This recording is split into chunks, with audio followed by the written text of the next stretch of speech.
Hi friends, நிறைய பேர் வட்டிக்கு வாங்கி வட்டி கொடுக்க முடியாமல் உயிரையே மாச்சிக்கிட்ட கதையெல்லாம் நம்ம ஊர் உலகத்தில் நடந்திருக்கு.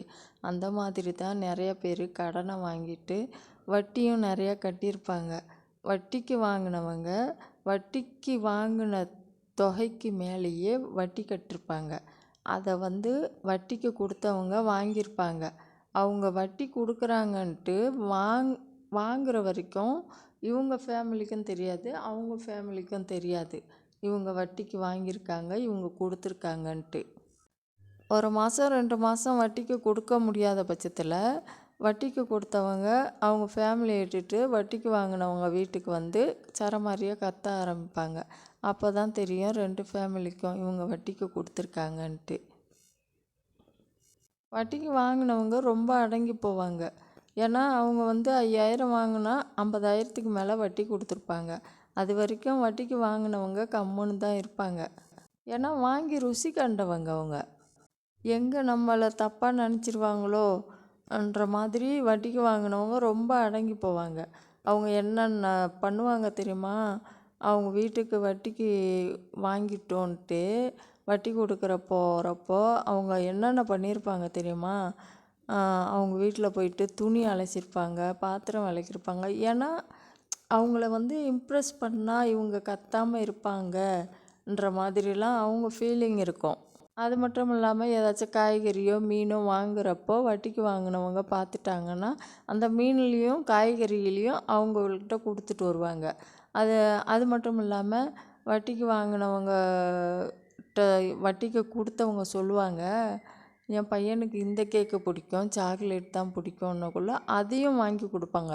வட்டி மட்டும் கொடுக்காம அவங்க குடும்ப உறுப்பினர்களோட தேவைகளை எல்லாத்தையுமே பூர்த்தி பண்ணியிருப்பாங்க. அப்படி இருந்தும் அவங்க மனசு சாந்தி அடையாது. ஏன்னா வட்டி வட்டி வட்டின்னு வாங்கி அவங்க கொட்டிப்பாங்க. இந்த லட்சணத்தில் சாபம் வேற. நீ நல்லா இருப்பியா, உன் பிள்ளைவோ நல்லா இருக்குமா, என் வயிறு எரியுது, நீங்கள் வாழ்ந்துருவீங்க, இப்படிலாம் சாவனை வாங்கிட்டு. ஏன்னா அவங்க நம்மள்ட்ட தான் வட்டிக்கு வாங்குவாங்க. வாங்கிட்டு இந்த பேச்செல்லாம் பேசுவாங்க. வட்டிக்கு வாங்கினவங்கள பார்த்து வட்டிக்கு கொடுத்தவங்க கேட்பாங்க, என்ன எப்போ வர, வட்டியே வரலையேன்னு தான். நான் அடுத்த வாரம் கண்டிப்பாக வரேன்னு சொல்லியிருப்பாங்க. அந்த அடுத்த வாரத்தில் வட்டிக்கு வாங்கினவங்க ஊருக்குள்ளே நடமாடவே முடியாது. அவங்கள பார்க்குறப்பெல்லாம் அந்த ஒரு வாரத்துக்குள்ளே, என்ன நீனு இந்த மாதிரி பண்ணுற, நிற்க வச்சு ரோட்லேயே இந்த மாதிரிலாம் கேள்வி கேட்பாங்க. இந்த மாதிரி பண்ணிக்கிட்டு இருக்கியே, இது நியாயமா, தர்மமா, மனசாட்சி இருக்கா, அது இதுன்ட்டு என்னென்னமோ பேசுவாங்க. ஒரு நாள் மட்டும் பேச மாட்டாங்க. இந்த ஒரு வாரத்தில் நான் வரேன்ருப்பாங்கள்ல, அந்த ஒரு வாரத்தில் அவங்க தெருவில் நடக்கவே முடியாது. அந்த ஒரு வாரத்தில் 7 நாளையும் அவங்கள கூப்பிட்டு வசப்படுத்திக்கிட்டே இருப்பாங்க. அது எல்லாத்தையும் தலையெழுத்துன்ட்டு அவங்க கேட்டுக்கிட்டு தான் இருப்பாங்க. அது மட்டும் இல்லாமல் சில சங்கடத்தெல்லாம் அவங்க எதிர்கொள்வாங்க. எப்படின்னா, இந்த தெரு பக்கம் போனால் நல்ல கடை இருக்குது, அந்த பொருள் வாங்கணுன்ட்டு அவங்க ஆசைப்பட்டிருப்பாங்க. ஆனால் அந்த தெருவில் அவங்க வீடு இருக்கும். ஐயோ, அவங்க பார்த்தா தெருவில் நிற்க வச்சு கேள்வி கேட்பாங்களேன்ற அந்த பக்கம் போக மாட்டாங்க. அதையும் அவாய்ட் பண்ணிடுவாங்க. வட்டி நிறையா கொடுத்துருப்பாங்க, அசலுக்கு மேலே நிறையா வட்டியும் கொடுத்துருப்பாங்க. அதையும் மீறி அவங்களுக்கு உள்ளுக்குள்ளே பயம் இருந்துக்கிட்டே இருக்கும்.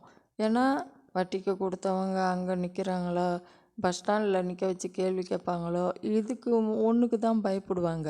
கொஞ்சம் தைரியமாக இருக்கிறவங்க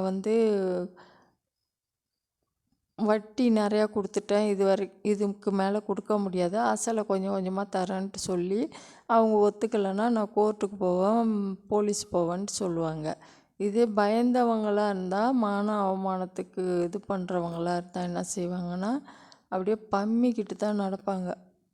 அவங்க நேருக்கு நேராக பார்க்கவே முடியாது, நிம்மதி இல்லாமல் தவிப்பாங்க. வட்டிக்கு வாங்கி தண்டல் கட்டுறது, தண்டலுக்கு வாங்கி வட்டியை கட்டுறது, இப்படி தான் அவங்க லைஃப் போய்கிட்டு இருக்கும். சேமிக்கவே முடியாது. இந்த லட்சணத்தில் அவங்க நின்றுக்கிட்டு கராராக பேசுவாங்க. ஆனால் வாங்கினதை மட்டும்தான் சொல்லுவாங்க. அவங்க வட்டிக்கு வாங்கினதை எவ்வளோ கொடுத்தாங்க, இவ்வளோ கொடுத்துருக்காங்கன்ட்டு ஓப்பனாகவே பேச மாட்டாங்க. இல்லை, தரவே இல்லை, நான் கொடுத்ததோட சரி, 2-3 தடவை தான் வாங்கியிருக்கேன், நான் அதிகமாக வாங்கலை அப்படி இப்படின்ட்டு என்னென்னமோ வளருவாங்க. முடிஞ்ச வரைக்கும் வட்டிக்கு வாங்காதீங்க. அப்படி வாங்கணுன்ட்டு ஆசைப்பட்டீங்கன்னா உங்கள் ஃபேமிலியில் உள்ளவங்கள கலந்து ஆலோசித்து எல்லாத்தையும் பாருங்கள். அப்போ தான் நிம்மதியாக இருக்க முடியும். இதை ஏன் கேட்குறீங்க? ஒரு 2000 வாங்கியிருப்பாங்க. அந்த 2000த்துக்கு 3 மாதம் கூட வட்டி கட்டிருப்பாங்க. எப்படின்னா 1ஆந்தேதி வாங்கியிருப்பாங்க. வாங்கின கையோட ஒரு 5 தேதி ஆயிருக்கும். என்னம்மா 5 தேதி ஆயிடுச்சு வட்டியே காணோன்னுவான். உடனே அவங்க பயந்து போயிட்டு, ஓ 5 தேதியில் வட்டி தரணுமோன்னு புதுசாக வாங்கியிருப்பாங்க. தரணுமோன்ட்டு அந்த மாதத்துக்கு உள்ள வட்டியை தருவாங்க. என்னம்மா 1ஆந்தேதி அடுத்த மாதம் தந்துடுவியா? தந்துடுறேங்கன்ட்டு சொல்லிட்டு வருவாங்க. அதே 30ஆந்தேதி அவங்க அந்த பக்கம் போவாங்க, கடைக்கோ எங்கேயோ. என்னம்மா 30 தேதி ஆயிடுச்சு ஒன்றுமே பேச்சை காணோம், வட்டி தான் கேட்குறாங்கன்ட்டு இவங்க என்ன செய்வாங்க, ஒரே மாதத்தில் 2 வட்டியும் கொடுத்துருவாங்க. இது 1ஆந்தேதி வாங்கி 2 வட்டி வாங்கிட்டாங்க. வாங்கின வேகத்துக்கு 1ஆந்தேதி அடுத்த மாதம் 1ஆந்தேதி பிறக்கும். அந்த பக்கமாக போனோம், என்னம்மா தேதி பிறந்துடுச்சு ஒன்றுமே சொல்ல மாட்ற. ஓஹோ தேதி பிறந்துடுச்சா வட்டி தரணுமான்ற மாதிரி இவங்க யோசிப்பாங்க. உடனே அந்த மாதத்து வட்டியை 5ஆந்தேதிக்குள்ளே கொடு. இது 3ஆவது வட்டியாச்சா? இப்படியே தான் போகும். சில பயந்துக்கிட்டு வாங்குறாங்கல்ல, வாங்கியே பழக்கம் இல்லாத ஒரு கடன்காரங்க, அவங்கள எவ்வளோ மொட்டை அடிக்கணுமோ அவ்வளோ மொட்டை அடிப்பாங்க. இதுதான் அவங்களோட ஒரு டார்கெட்டு. இத்தனைக்கும் அவங்க நல்லதாக சாப்பிட்ருக்க மாட்டாங்க. வட்டிக்கு வாங்கிட்டோமே இனிமேல் என்ன பண்ணுறது, வட்டியை கட்டி அசலை திருப்பி கொடுக்கணுன்ற அது மட்டும்தான் மைண்டில் இருக்கும். ஆனால் அவங்க கேட்குற கேள்வி என்னவா இருக்கும் தெரியுமா? வட்டியை வாங்கிட்டு பூ வச்சுக்கிட்டு ஆட்டிக்கிட்டு நடந்துக்கிட்டு இருக்கியா? இவங்கள்ட்ட வட்டிக்கு வாங்கினா பூ வைக்கக்கூடாது, பொட்டு வைக்கக்கூடாது, நல்லதாக உடவு உடுத்தக்கூடாது, இப்படி தான் கேள்வி கேட்பாங்க சில பேர். இது மட்டும் இல்லை, நல்லா முட்டாளாக கிடச்சிக்கிட்டாங்கன்னு வச்சிங்களேன், கந்து வட்டின்ற பேரில் மீட்ரு வட்டி, வட்டி மேலே வட்டி, வட்டிக்கு வட்டி, வட்டிக்கு வட்டின்னு குட்டி போட்டுக்கிட்டே இருக்கும். அழகாக எழுதி வச்சுருப்பாங்க. இந்த பாவத்தெல்லாம் யாருக்கிட்ட போய் தெத்த போகிறாங்கன்னு தெரில. இந்த வட்டி பிரச்சனையாலேயே நிறைய பேர் உயிரை மாச்சிக்கிட்டும் இருக்காங்க. அதெல்லாம் பாவம், ரொம்ப கொடுமை. அவங்க எவ்வளோ தான் கெத்தாக இருந்தாலும் கடன் வாங்கிட்டோமேன்ட்டு கூழ கும்பிடு தான் போட்டுக்கிட்டு இருப்பாங்க. இது எல்லாத்தையும் வட்டிக்கு கொடுத்தவங்க அட்வான்டேஜாக எடுத்துக்கிட்டு அவங்கள எவ்வளோ தாக்கி வாங்க முடியுமோ வாங்கியிருப்பாங்க. அசலுக்கு மேலே வாங்கிட்டு இவ்வளோ அராஜகம் பண்ணுவாங்க. ஆனால் அதெல்லாம் ஒரு நாளைக்கு கடவுள் திருப்பி கொடுக்கும்போது அவங்களால மீளவே முடியாது. நகையை வச்சு கொடுத்துருப்பாங்க, அரசாங்கம் தள்ளுபடி பண்ணியிருக்கோம். அது வட்டிக்கு வாங்கினவங்கள்ட்ட சொல்லாமல் வந்த வரைக்கும் லாபம்ன்ட்டு அவங்க ஃபேமிலி எல்லாமே பிச்சு பெராண்டி எடுப்பாங்க அவங்க போகிற இடத்துக்கெல்லாம். இதெல்லாம் ரொம்ப ரொம்ப கொடுமை. கடன் முடிஞ்ச வரைக்கும் வாங்காதீங்க. சந்தோஷமாக இருக்கணுன்னா வட்டிக்கு வாங்காதீங்க. நாளைக்கு இன்னொரு வீடியோவில் பார்ப்போம். தேங்க்யூ, பாய்.